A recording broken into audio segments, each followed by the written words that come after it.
वो एक आवाज़ था जो मौन की बात करता था। वो एक क्रांति था जिसने दुनिया को ध्यान और आज़ादी का नया रास्ता दिखाया। पर उसी ओशो की ज़िंदगी एक साजिश में फंसकर धीरे धीरे बुझ गई।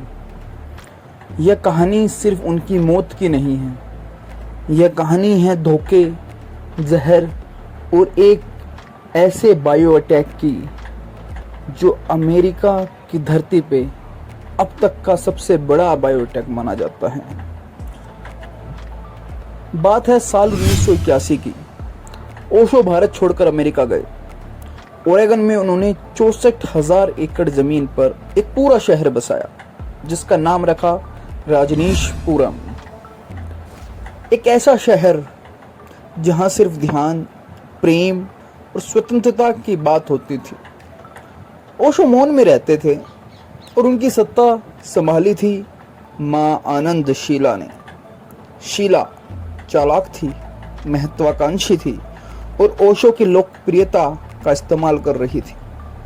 उसने ओशो के नाम पर अमेरिका में करोड़ों डॉलर का तंत्र खड़ा किया, लेकिन सत्ता और नियंत्रण की हवस उसे अंधा कर चुकी थी। 1984 में शीला और उसकी टीम ने अमेरिका के इतिहास का सबसे बड़ा बायोलॉजिकल अटैक किया। यह वही बायोलॉजिकल अटैक था जिसने आगे चलकर ओशो की ज़िंदगी में बहुत मुसीबतें खड़ी की और अंततः ओशो की मृत्यु पर जाकर ये बायोलॉजिकल अटैक की सारी साजिश खत्म हुई। राजनीतिक विरोधियों और आम लोगों को हटाने के लिए मां आनंद शीला ने सल्मोनेला बैक्टीरिया से जहरीला हमला किया। ओरेगन के 10 से ज़्यादा रेस्टोरेंट्स में सलाद में जहर मिलाया गया। नतीजतन 751 लोग बीमार हुए। यह सब कुछ ओशो की जानकारी के बिना हो रहा था, या शायद उनके मौन की आड़ में। जब ओशो को इस बारे में पता चला, उन्होंने खुद एक प्रेस कॉन्फ्रेंस करके शीला पर गंभीर आरोप लगाए। इन आरोपों के बाद शीला और उसकी टीम फरार हो गई। शीला के जाने के बाद ओशो ने अमेरिका में बोलना शुरू किया। अंततः उन्होंने अपना मौन तोड़ा। उन्होंने कहा, मेरे शरीर में जहर डाला गया है, मुझे थैलियम दिया गया है। ओशो का दावा था कि अमेरिका की सरकार ने उन्हें गिरफ्तार करके 12 जेलों में जानबूझकर घुमाया।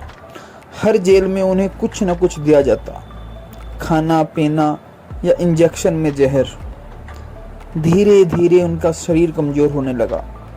हड्डियों में जलन, रात को तेज दर्द और आंखों की रोशनी कम होने लगी। अंततः 1986 में ओशो भारत लौटे। अब वो पहले जैसे नहीं रहे थे, प्रवचन कम हो गए थे। उन्हें चलते वक्त सहारे की जरूरत पड़ती थी। एक ऐसा व्यक्ति जिसको देखकर तेज झलकता था,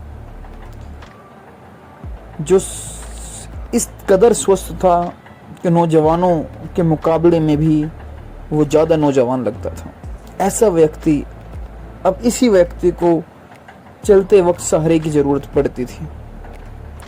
उनके चेले उन्हें पुनः आश्रम में ध्यान और उपचार में लगाए रहे, पर ओशो का कहना था, अब मेरा शरीर इस ग्रह पर ज़्यादा दिन नहीं रह पाएगा। उन्हें आभास हो गया था, वो मान चुके थे कि शरीर धीरे धीरे ख़त्म हो रहा है, जैसे किसी ने जहर दे दिया हो। 19 जनवरी 1990 की रात ओशो ने अंतिम सांस ली।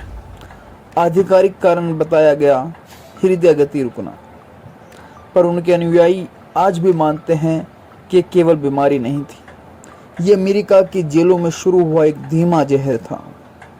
ओशो का अंतिम संस्कार उनके आश्रम में किया गया। उनकी समाधि पर आज भी लिखा है, Osho never born, never died, only visited this planet earth between December 11, 1931 to January 19, 1990। क्या ओशो की मौत एक राजनीतिक बदले का हिस्सा थी? क्या आनंद शीला ने उन्हें जानबूझकर गुमराह किया और अमेरिका की सरकार ने मौन रूप से जहर दिया?